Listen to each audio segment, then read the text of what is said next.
Dios, tú eres bueno, tú nos amas, tú quieres lo mejor para nosotros y estamos siempre cedidos a tu gracia, Señor amado, porque sin ti nada podemos hacer, separado de ti nada podemos hacer.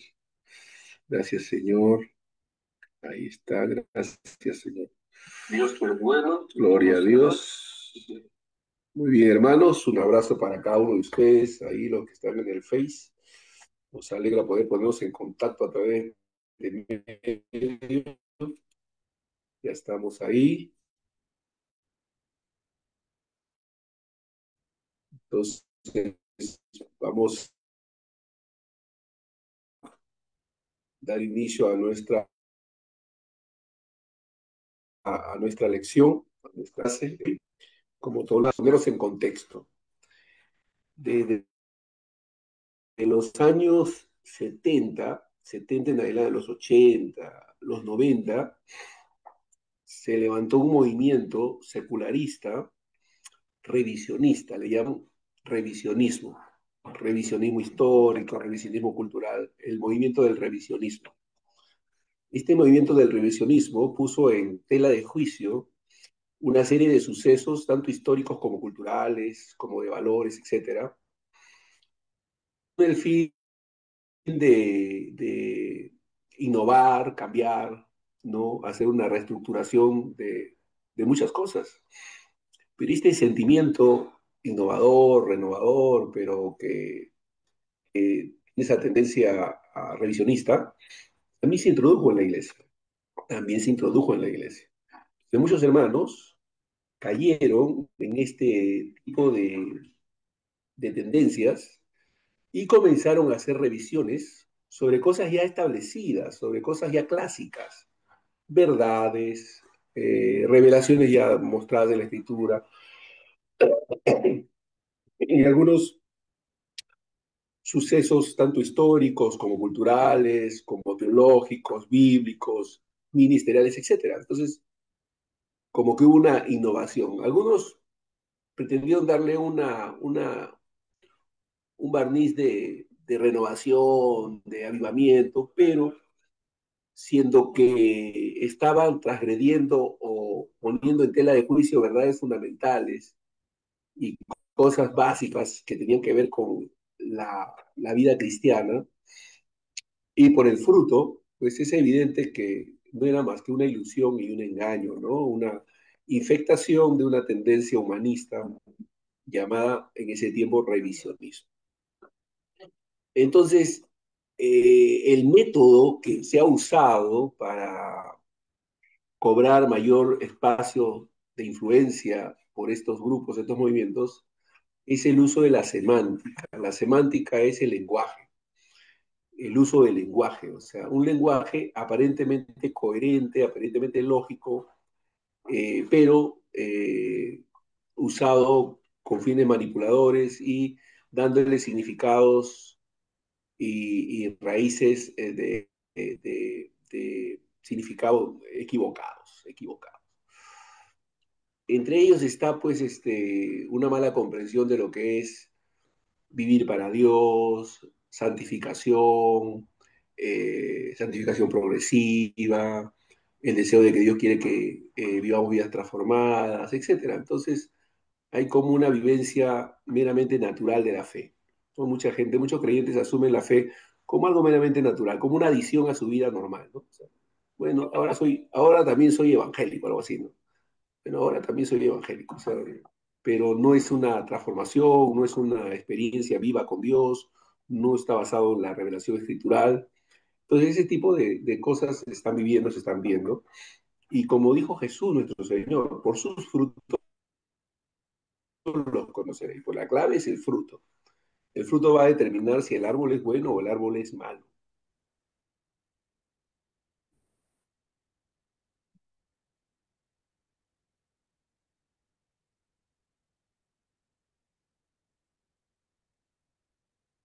¿no? El fruto. Entonces, coherente, sobria de lo que es la fe, de lo que es la vida cristiana. En primer lugar, algo fundamental es que la vida cristiana se edifica sobre la gracia de Dios y no sobre méritos humanos. Eso es básico, fundamental, clave, determinante. La vida cristiana se edifica sobre la gracia de Dios y no sobre los méritos humanos. Esta verdad debe quedar grabada en lo más profundo de nuestro ser. O sea, debe quedar, pero plasmada, ¿no? Sellada en nuestro ser, en lo más profundo de nuestro ser, ¿no? La vida cristiana se edifica sobre la gracia de Dios y no sobre los méritos humanos. La Biblia dice en Efesios 2:8, versículo 9, somos salvos por gracia, mediante la fe y no por obras. O sea, eso es así dice el Señor, es un amén, amén.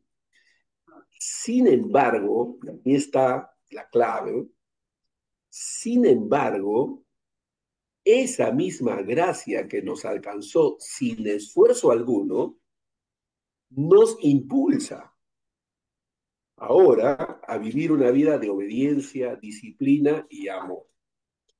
¿Ya ven? O sea, por un lado, está bien la gracia, Dios nos ha salvado, es por amor, no hay mérito humano, no son por obras.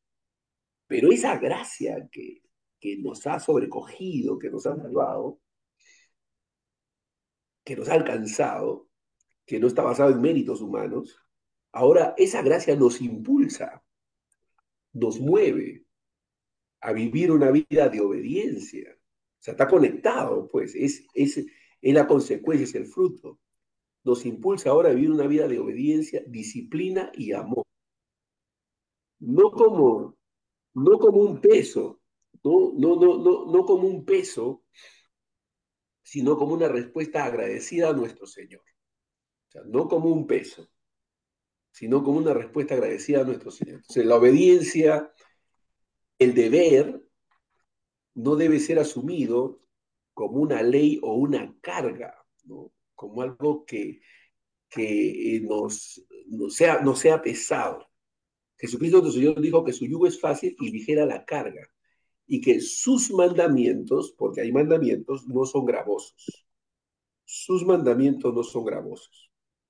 Entonces, es en este contexto que es importante de hablar de los deberes cristianos, de las responsabilidades que como cristianos tenemos, entendiendo que para algunos la palabra deber, para algunos la palabra deber suena rígida, pesada y hasta legalista. En muchos púlpitos ya la palabra deber no se menciona. Tú debes, no, ya no se menciona. ¿Por qué? Porque suena rígida, pesada o legalista. Ese es un punto del que nosotros debemos de tener cuidado. En las escrituras, hermanos, el deber no es una carga. En las escrituras, el deber cristiano no es una carga. No, para nada. Eso las escrituras nos muestran. Más bien es un privilegio. Es la manera en que Dios nos entrena en santidad. ¿Sí? O sea, más bien es un privilegio y es la manera en que Dios nos entrena en santidad. Nos moldea a la imagen de Cristo y nos introduce en el gozo de la obediencia. Gloria a Dios. Qué bonita declaración. Nos introduce en el gozo de la obediencia. El gozo de obedecer. Ese es el punto clave. El gozo de obedecer, el gozo de vivir para Dios, el gozo de hacer la voluntad de Dios, de querer caminar como Dios quiere que caminemos, el gozo, el disfrute. Hallar disfrute en hacer la voluntad de Dios. Así que, aunque el deber cristiano no es la base de nuestra salvación, sí es la consecuencia de ella. Repito, aunque el deber cristiano no es la base de nuestra salvación, sí es la consecuencia de Dios, es el fruto, es la expresión visible de una fe que se traduce en hechos. Es la expresión visible de una fe que se traduce en hechos, de un corazón agradecido que responde al amor primero de Dios. ¿No? ¡Wow! ¡Qué preciosa declaración! Es la expresión visible de una fe que se traduce en hechos, de un corazón agradecido que responde al amor primero de Dios. Como dijo el apóstol Juan, nosotros le amamos a Él porque Él nos amó primero. Eso dice en 1 Juan 4:19. Gloria a Dios. Así que el propósito, hermano, de esta clase es mostrar que en cada deber hay una bendición escondida. O sea, Dios no nos manda a hacer cosas porque Él necesita que lo hagamos, sino más bien porque nosotros necesitamos hacerlo para nuestra propia bendición y crecimiento y desarrollo. Por ejemplo, la Biblia habla del deber conyugal. La Biblia habla del deber que ustedes deben haber oído, ¿no? La Biblia habla del deber conyugal. En el deber conyugal descubrimos la gracia de la unidad matrimonial.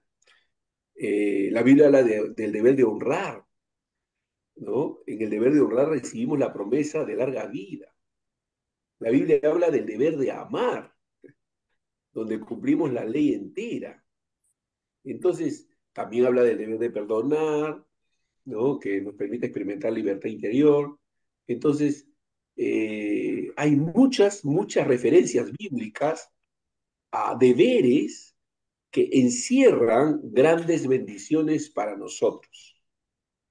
La gente no se da cuenta que los mandamientos divinos también son un medio de gracia para nosotros.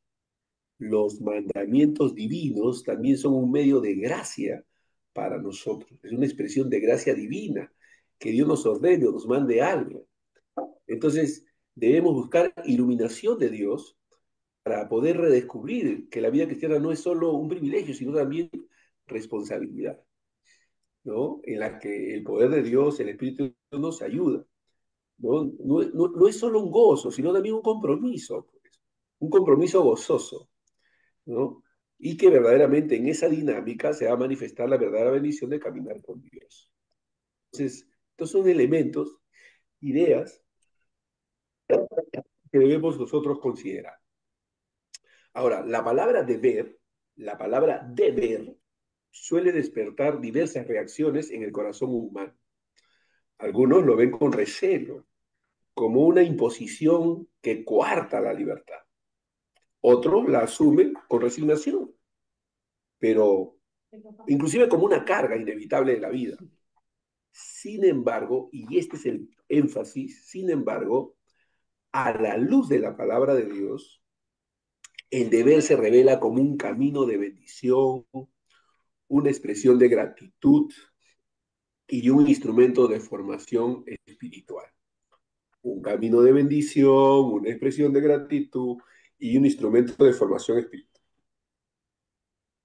Compartía previamente a esta clase con un grupo de hermanas y nosotros veíamos cómo muchas personas, yo me he dado cuenta, muchas personas sufren. Yo soy testigo de personas que desafortunadamente viven una vida de sufrimiento espiritual, de consecuencias terribles en sus hogares, porque desconocen principios que tienen que ver con márgenes de acciones que debemos de tomar en cuenta para no caer en el engaño, en lo superficial, sobre todo en lo superficial. Desde el principio, Dios estableció deberes para el hombre. A Adán y a Eva les dio el deber de cultivar y guardar el huerto, Génesis 2:15.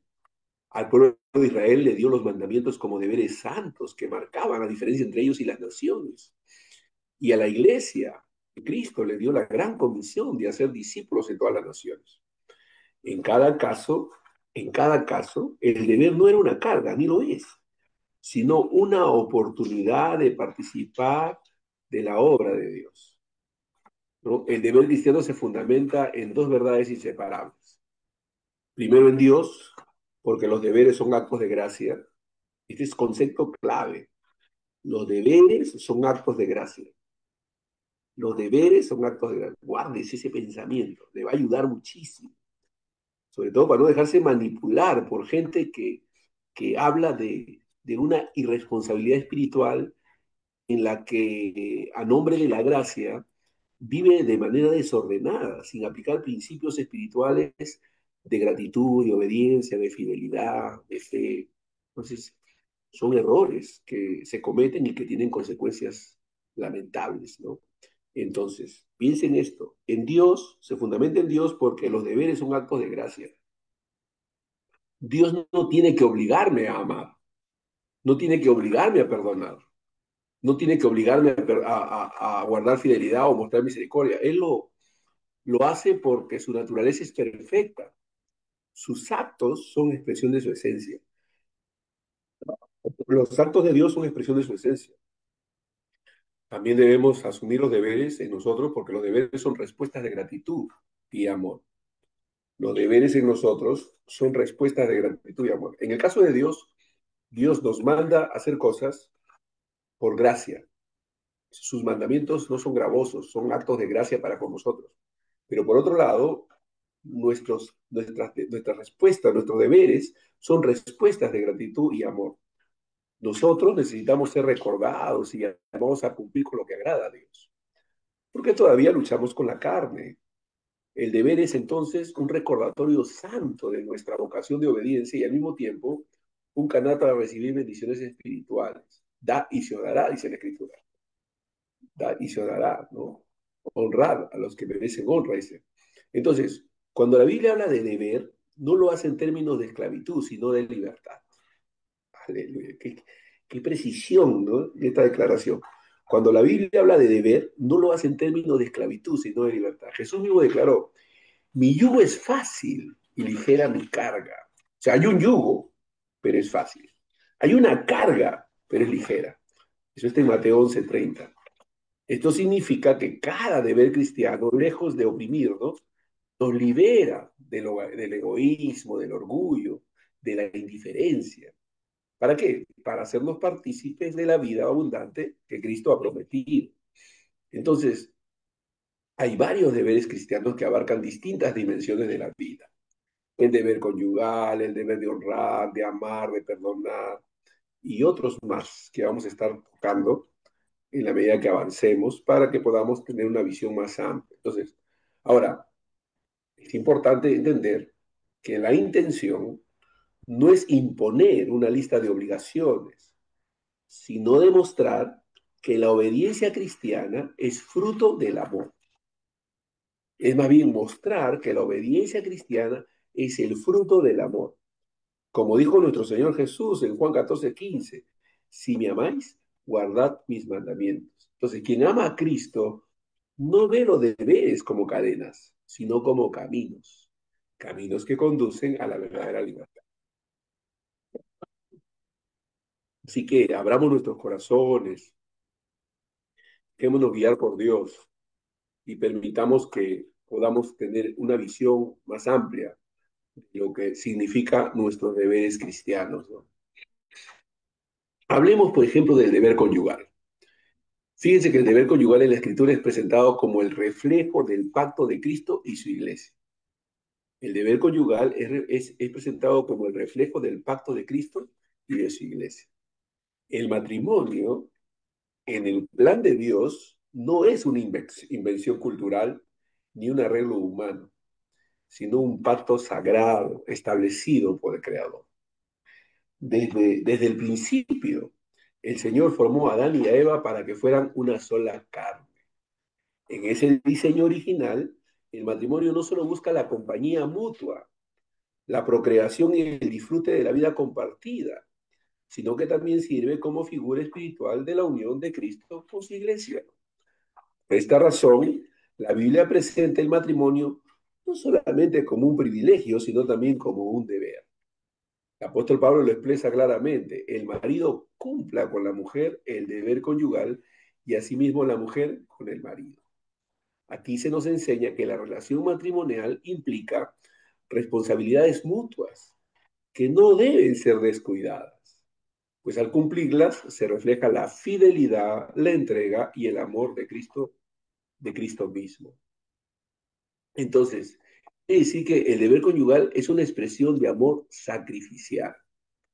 El apóstol Pablo declara, maridos, amad a vuestras mujeres, así como Cristo amó a la iglesia y se entregó a sí mismo por ella. Eso está en Efesios 5:25. El deber del esposo no se limita al ámbito físico, sino que abarca un amor sacrificial, dispuesto a dar la vida por la esposa. No es un amor interesado ni egoísta, sino que uno que busca el bien del otro, tal como Cristo buscó la salvación de su pueblo. La esposa, a su vez, está llamada a someterse y respetar al esposo, no como un acto de inferioridad, sino como un reconocimiento del orden divino y un reflejo de la obediencia de la Iglesia a Cristo. En esta dinámica, el deber conyugal se convierte en un círculo de amor y respeto que alimenta la vida matrimonial y glorifica a Dios. Entonces, el deber conyugal nos permite la preservación de la santidad en el hogar. En el texto de 1 Corintios 7:2 nos recuerda, a causa de las fornicaciones, cada uno tenga su propia mujer y cada uno tenga su propio marido. El cumplimiento del deber conyugal es también un medio de gracia para guardar la pureza y la santidad. Cuando los cónyuges descuidan este deber, se abren puertas a la tentación, al enfriamiento del amor y a la intromisión del enemigo. Pero cuando lo cumplen, con alegría y fidelidad, no solo se preserva la intimidad, sino también se fortalece la unidad del matrimonio como testimonio de la santidad de Dios. Entonces, el deber conyugal debe convertirse en un deleite mutuo, porque en el libro de Proverbios, ¿qué dice? Alégrate con la mujer de tu juventud, que sus caricias te satisfagan en todo tiempo, y en su amor recréate siempre. Eso está en Proverbios capítulo 5, versículo 18 al 19. Entonces, este deber no debe verse como una carga pesada, sino como una fuente de gozo y satisfacción en el marco del pacto matrimonial. En el plan de Dios, la unión conyugal es deleite santo, un anticipo del gozo celestial y un espacio donde los esposos se ministran mutuamente amor, ternura y consuelo. El deber se convierte entonces en bendición, porque al dar y recibir se experimenta la riqueza de la gracia de Dios en el matrimonio. Entonces, el deber conyugal se convierte también en un testimonio del Evangelio, hermanos. Cada matrimonio cristiano es un sermón viviente del Evangelio. El esposo y la esposa cumplen con fidelidad sus deberes conyugales. Cuando lo hacen, están mostrando al mundo que la fidelidad, el amor y el perdón son posibles en Cristo. En un tiempo donde el matrimonio es banalizado, relativizado y atacado, el cumplimiento del deber conyugal se levanta como una bandera del plan divino, testificando que Dios sigue siendo el Señor de la familia y que su diseño permanece inmutable. Ahora, nosotros vemos todo esto que hemos venido diciendo. Tenemos que traducirlo en una aplicación práctica. Tenemos que ver cómo esto se puede graficar, manifestar, expresar en nuestras relaciones matrimoniales. Algunas cosas que pudiéramos hacer. Por ejemplo, debemos procurar cultivar la comunicación. Deber conyugal se cumple no solo en lo físico, sino también en escuchar, comprender y compartir. Entonces, cultivar la comunicación es importante. Debemos practicar el perdón constante. Miren, una de las áreas más difíciles de convivencia es el hogar, donde las ofensas están presentes. Tenemos que vivir en un perdón constante, practicar el perdón constante, porque no hay matrimonio sin tropiezos. El deber conyugal implica restaurar con gracia lo que la carne rompe con orgullo. Debemos trabajar eso. Debemos cuidar la intimidad. El descuido en esta área es abrirle paso al enemigo. La intimidad protegida es una muralla contra la tentación. Debemos orar juntos, definitivamente. La pareja que ora unida fortalece el pacto con Dios y se apoya en medio de las pruebas. Así que el deber conyugal, lejos de ser una carga, es una bendición que preserva la santidad, fomenta el amor, multiplica el gozo y proclama el Evangelio. Cumplirlo es honrar el pacto de matrimonio y al mismo tiempo reflejar el pacto eterno entre Cristo y su iglesia. Cada vez que un esposo ama a su esposa con entrega, Y cada vez que una esposa honra y respeta a su esposo, el mundo ve un retrato vivo de la gracia de Dios. Y así, lo que se llama deber se convierte en una de las mayores bendiciones que el Señor concede a su pueblo. Bendito sea Dios. Otro deber que debemos desarrollar, del cual debemos estar conscientes, es el deber de honrar. Perdón, el deber de honrar. Fuente de promesas y larga vida nos ofrece cuando honramos. Fíjense que entre los mandamientos dados a Israel en el Sinaí hay uno que resplandece con una particularidad especial. Honra a tu padre y a tu madre para que tus días se alarguen en la tierra que Jehová tu Dios te da.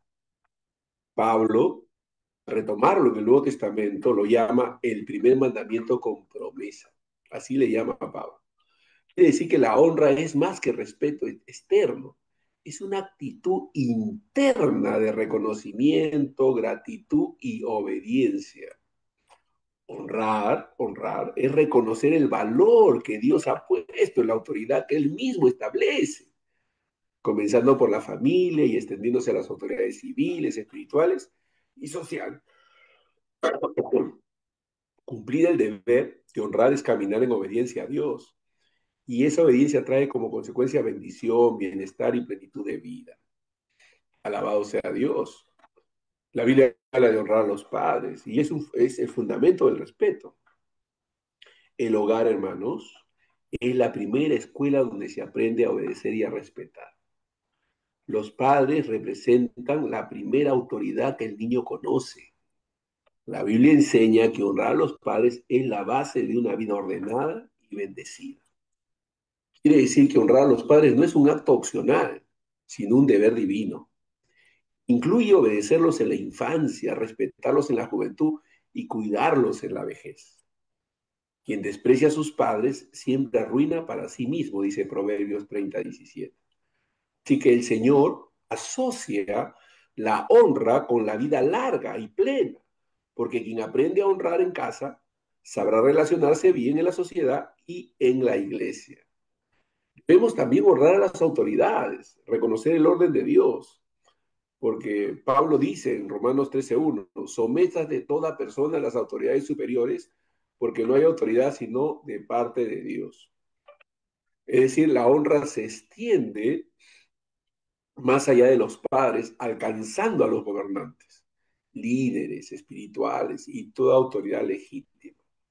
Honrar a las autoridades no significa aprobar todo lo que hacen, sino reconocer que Dios usa estructuras de gobierno para traer orden y justicia. O con esto, honrar a las autoridades no significa aprobar todo lo que hacen, sino reconocer que Dios usa estructuras de gobierno para traer orden y justicia, aun cuando la autoridad es imperfecta. El creyente honra porque en última instancia confía en la soberanía de Dios. Y honrar a Dios, hermanos, es fundamental. Es la raíz de toda honra.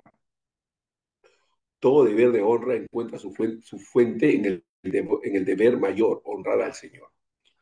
Honra a Jehová con tus bienes y con las primicias de todos tus frutos, dice en Proverbios 3:9. Cuando el creyente honra a Dios, no solo con palabras, sino con su vida, todo lo demás encuentra su justo lugar. Salmo 51:15 dice que debemos honrar a Dios con nuestros labios. Mateo 5:16 dice que debemos honrar a Dios con nuestras obras.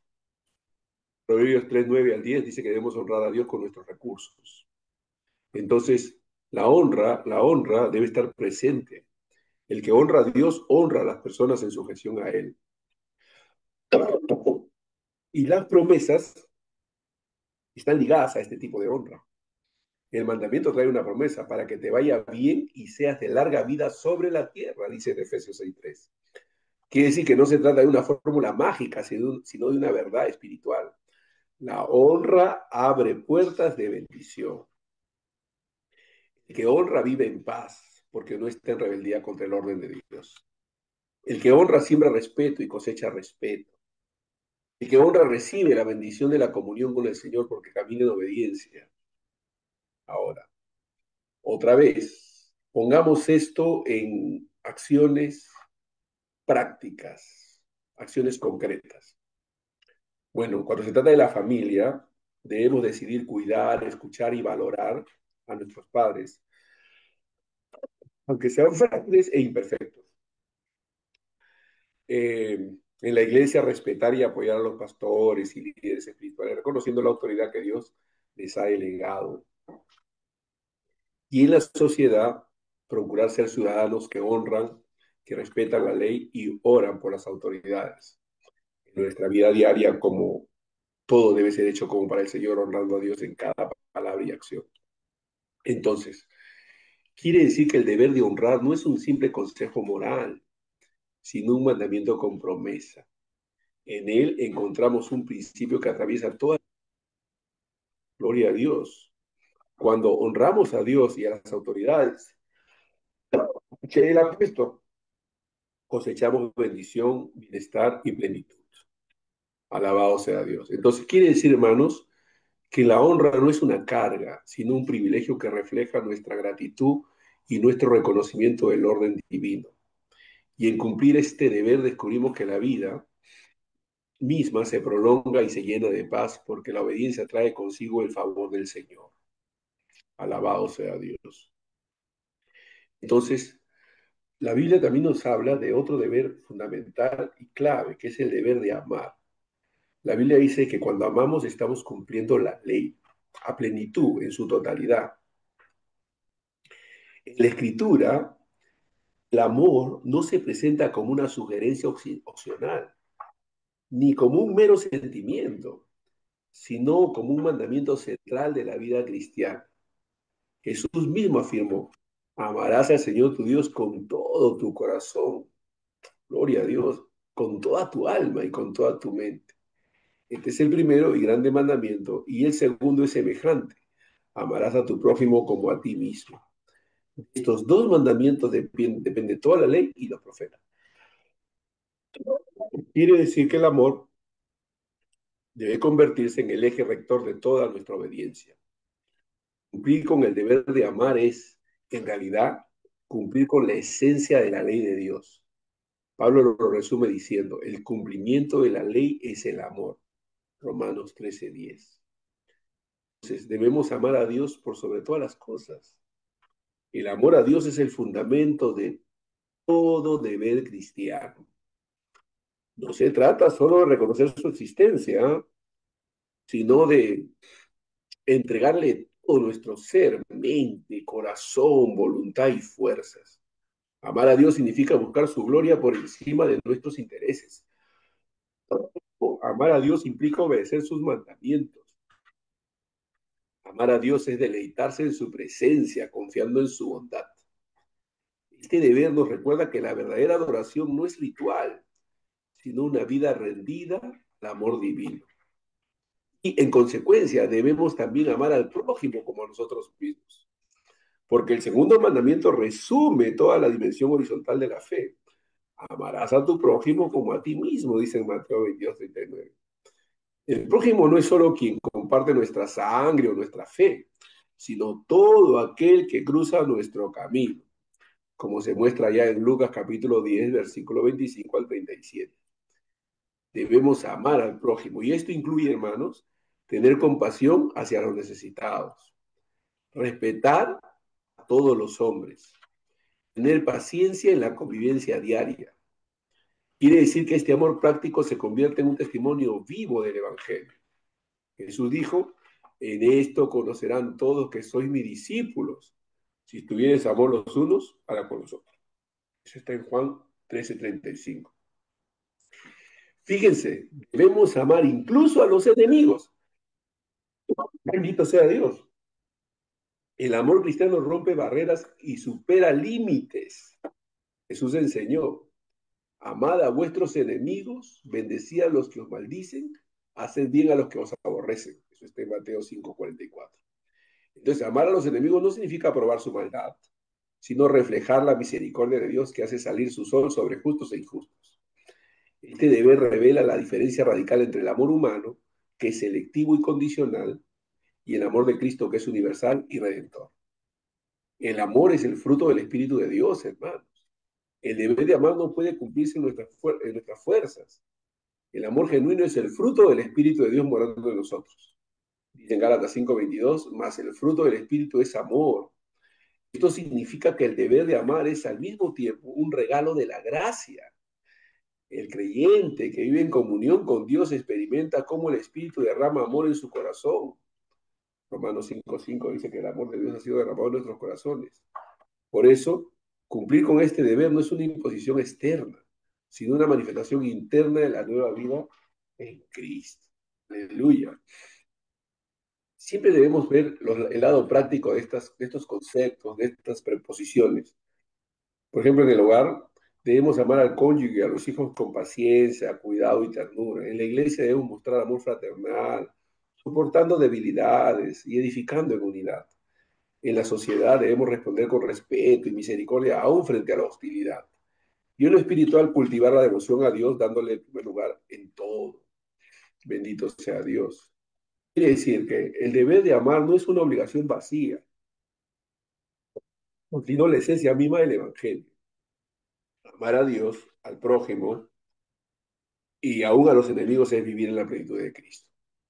Este deber no es carga, sino bendición, porque en el amor encontramos la verdadera libertad. Al amar cumplimos toda la ley. Al amar reflejamos a Cristo. Al amar testificamos al mundo que Dios es amor. Alabado sea Dios. Es maravilloso. Entonces, el amor tiene varias connotaciones. El deber de amar. La Biblia habla del deber de perdonar. Eh, Esto lo vamos a dejar para la próxima clase. Vamos a hablar de lo que significa perdonar. Personas tropiezan porque no saben cómo perdonar. Creen que deben sentirlo. Dicen, es que no siento perdonar. Creen que deben tener afecto o un sentimiento de acercamiento hacia la persona que deben perdonar. No es así. El perdonar es una acción que se lleva a cabo como un acto de obediencia a Dios, una obediencia divina, es por el poder de Dios. Y vamos a poder desarrollarlo con toda tranquilidad, ¿no? Que Dios nos ayude para poder nosotros darnos cuenta que hay mucho que Dios quiere que hagamos y que podemos hacer, porque Dios nos capacita para hacerlo. O sea, Dios nos da la habilidad y la capacidad para hacer aquello que Él nos manda a hacer, ¿no? Y definitivamente cuando perdonamos estamos reflejando la gracia recibida, pues. De la manera que Cristo nos perdonó, perdona también vosotros, decía la Escritura. Entonces, que Dios nos ayude para poder tomar en cuenta estas verdades, hermanos, y entender que hay un propósito divino de parte del Señor para con todos nosotros y que podemos. Dios nos da capacidades extraordinarias que van más allá de lo que sentimos y experimentamos. Y eso es algo que Dios quiere que disfrutemos, que podamos ver cómo es que sus capacidades, sus gracias divinas nos sostienen y nos habilitan para hacer cosas que humanamente nos serían difíciles o imposibles de hacer. Perdonar al ofensor, restaurar, y a veces al no considerar estos elementos eternos, sobrenaturales y milagrosos, vivimos una vida espiritual, cristiana, natural, apoyados en recursos naturales que no nos van a alcanzar para poder superar los problemas que la vida nos presenta. Pero cuando dependemos de esa sobrenaturalidad, esas gracias divinas, lo que es imposible para nosotros es posible para Dios. Así que caminemos en esa dirección. Muy bien, ahí nos vamos a quedar. Que Dios nos siga bendiciendo, que Dios nos ayude a seguir creciendo y entendiendo estas verdades. Muy bien, voy a despedirme, mis hermanos, ahí en el Facebook, de tener la transmisión y quedamos un ratito con ustedes acá en el interno. Que Dios los bendiga, mis hermanos, allá en el Face. Bendiciones.